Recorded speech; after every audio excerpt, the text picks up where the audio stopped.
If you want to understand power, start where Machiavelli began, with the simple truth that the man who controls resources controls outcomes, and the man who controls himself controls everything else.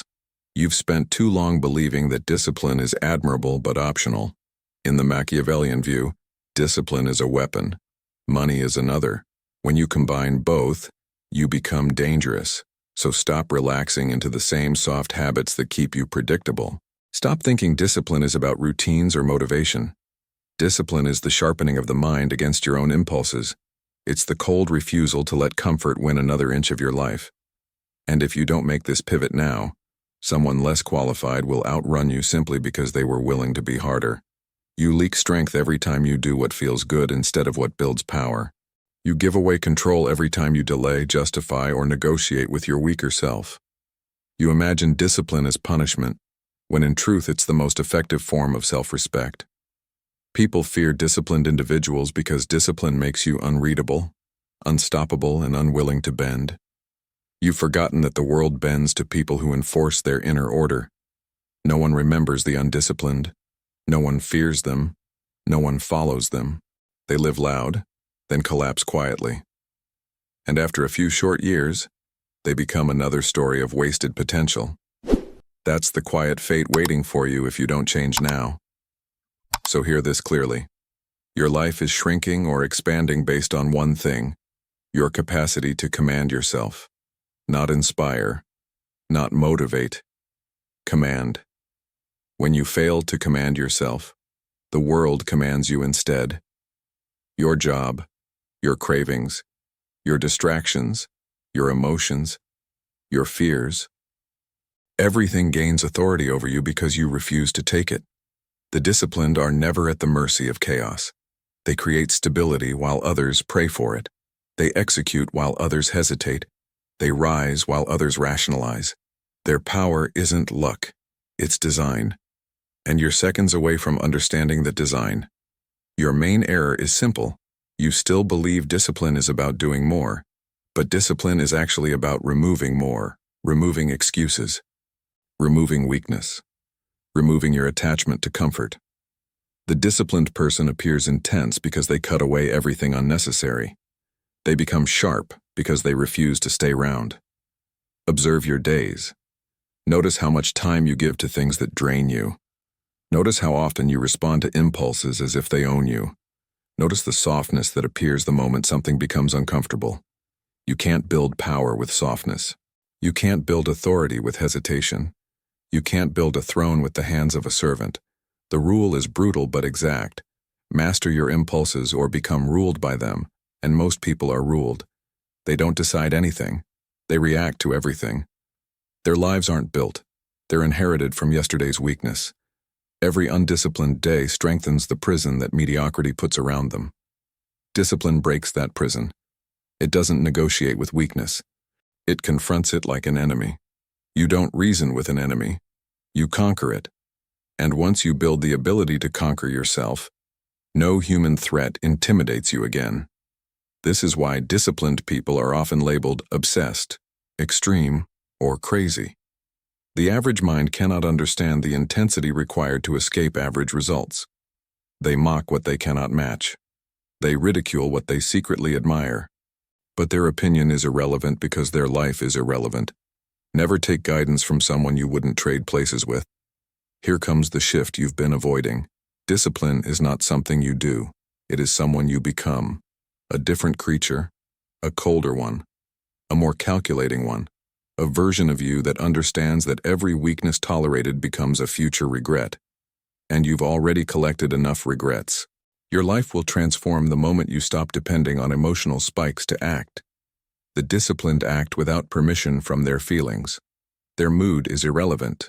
Their circumstances are irrelevant. Their convenience is irrelevant. They move because the mission requires movement. That's what makes them formidable. And now you need to hear this because you won't like it. The reason your life is stuck is because you keep choosing what is pleasant instead of what is powerful. You choose distraction over progress. You choose comfort over dominance. You choose impulses over intentions. You choose softness over strength. You choose today at the expense of tomorrow. Discipline reverses that order. There is one rule the world will never tell you. Comfort is the mask of slow destruction. You don't notice the decay until you're too weak to stop it. The disciplined notice sooner because they don't let comfort make decisions for them. They keep their hands on the wheel while everyone else falls asleep. As Machiavelli would argue, a leader must be the master of necessity, able to act before he is forced to act. Your problem is that you still wait for pressure, crisis, or desperation before you move. That's not discipline. That's survival. And survival is the lowest form of strength. You're here because some part of you is tired of surviving, tired of being owned by impulses, tired of collapsing into old habits, tired of waking up to the same version of yourself, tired of watching other people climb while you hesitate, tired of feeling potential you never fully touch.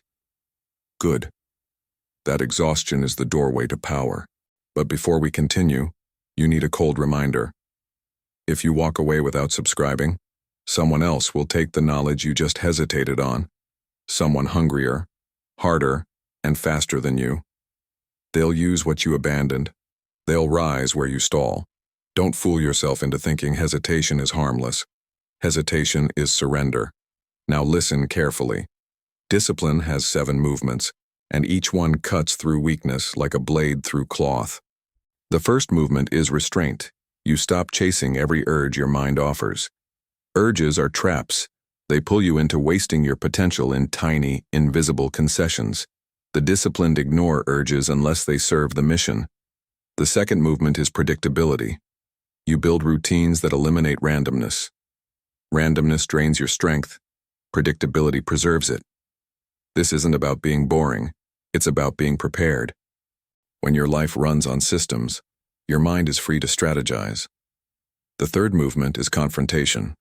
You face the tasks you avoid first, not last. Avoidance is the fuel of fear. When you face what you fear early, you stop fear from ruling your entire day. The disciplined run toward resistance because resistance reveals the next level. The fourth movement is isolation. You remove people who slow you, drain you, or confuse you. This doesn't require anger. It requires clarity. The disciplined keep their circle sharp, small, and strategic. The fifth movement is denial. You deny yourself what weakens you. This could be food, entertainment, comfort, or attention. When you practice denial, you stop being ruled by cravings. You show your body and mind who owns who. The sixth movement is consistency. You repeat the mission until the repetition becomes identity. The disciplined don't train motivation. They train memory. Their body remembers the mission even when the mind forgets. The seventh movement is coldness. You stop apologizing for intensity. You stop explaining your seriousness. You stop softening your edges to make others comfortable. The disciplined look crazy because they've stopped performing for the fragile. Now you understand why disciplined people rise. Their strength doesn't come from talent. It comes from self-command. And command is rare because most people fear their own potential. Potential demands sacrifice. Potential demands quiet. Potential demands transformation. Look at your life. You already know where your discipline collapses. You know the patterns that destroy you. You know the habits that distract you. You know the people who slow you. You know the impulses that ruin entire weeks. You know exactly where the knife must cut. Picture a street at night. A man walks with slow, deliberate pace, not rushed, not distracted. Every movement is intentional. People step aside without understanding why. They feel his discipline before they see him. That's the energy you're building. Quiet authority, cold purpose, controlled presence. Picture another scene. A workplace filled with noise and chaos. But there you sit, unmoved, focused, executing with mechanical precision while everyone else crumbles. They don't understand why you don't break. They don't understand why pressure doesn't touch you. They sense your discipline and feel small beside it. This is what happens when you stop negotiating with yourself. When you become the one person in your environment who cannot be shaken. When your inner order becomes stronger than outer chaos. So now you must make a decision. Continue drifting into the same soft patterns, or step into the disciplined version of yourself, the one you were supposed to become years ago. If you're one of the rare strong minds who refuses to stay average, subscribe now and stay with the people who rise while others fall. Discipline becomes dangerous when it stops being something you practice and becomes something you embody. Most people never reach this stage because they expect discipline to feel rewarding. They expect it to feel inspiring. They expect it to feel heroic. But the truth is far colder. Discipline feels like warfare against your own instincts, and that is exactly why it produces power. You've been trained by society to avoid that internal confrontation. The world encourages indulgence, softness, endless distraction. A person who controls their impulses becomes rare, and rarity always creates power. When you reduce your dependence on comfort, you rise above the masses because the masses are addicted to it. Weakness spreads like a fog across them, and they accept it as normal. You need to understand this clearly. The world is not built for disciplined people. It's built for impulsive consumers. Everything around you is designed to pull you away from your mission. Notifications pull you. Entertainment drags you. Cravings whisper to you. People demand your time. Your environment wants you weak. Every system wants you obedient. That means discipline is rebellion. Cold, silent rebellion. This is the mechanism of control. The disciplined are rare, and rarity commands respect. People cannot manipulate the disciplined because the disciplined do not respond to emotional bait. They cannot be lured by temptation. They cannot be tricked by urgency.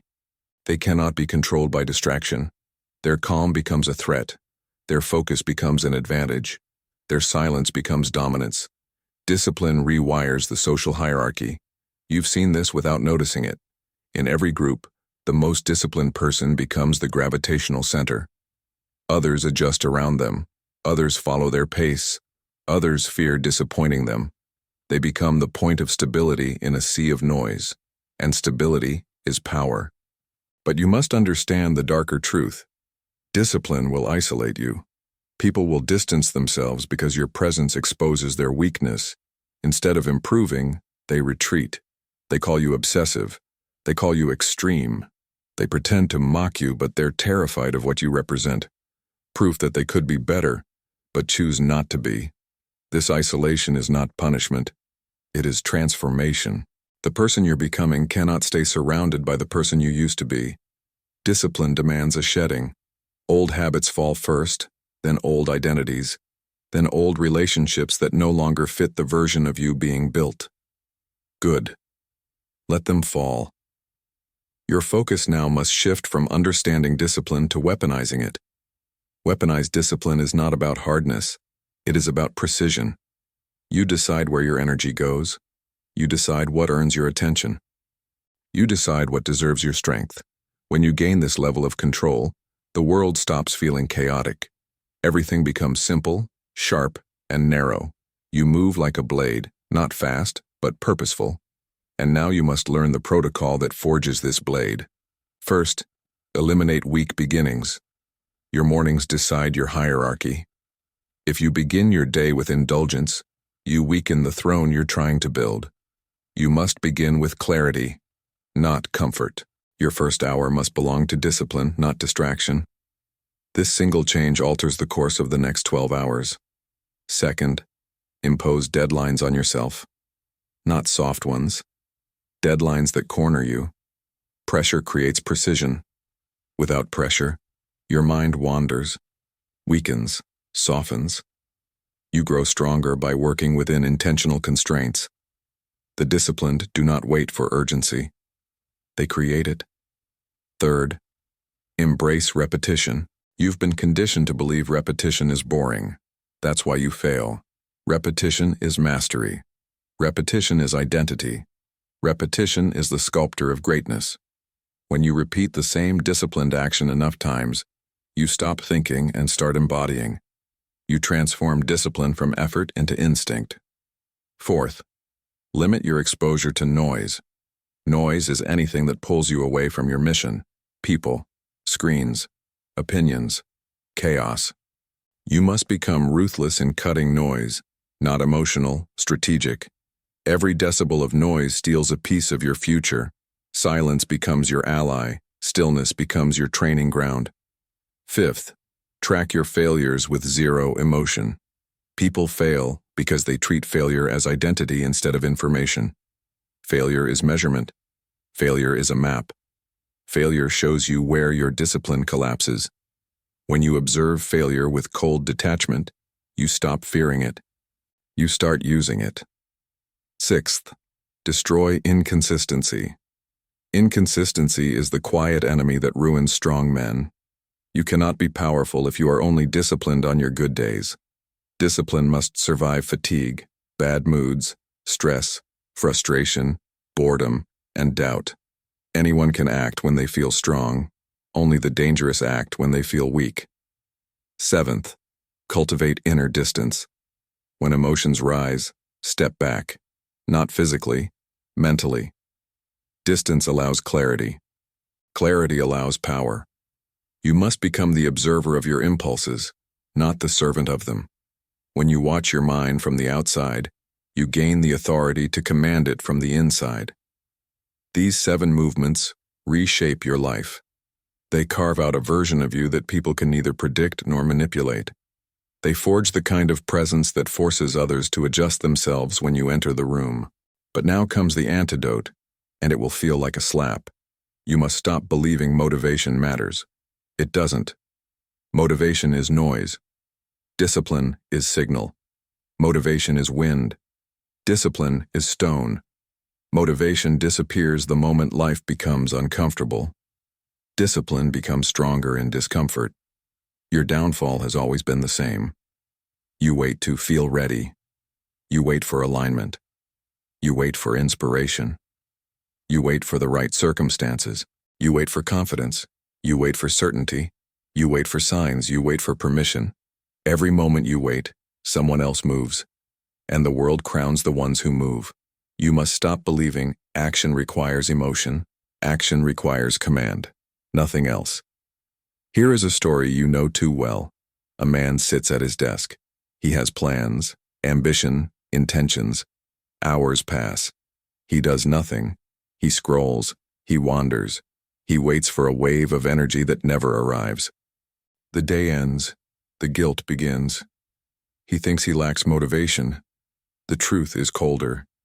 He lacks discipline, because discipline would have moved him without asking how he felt. Now another scene.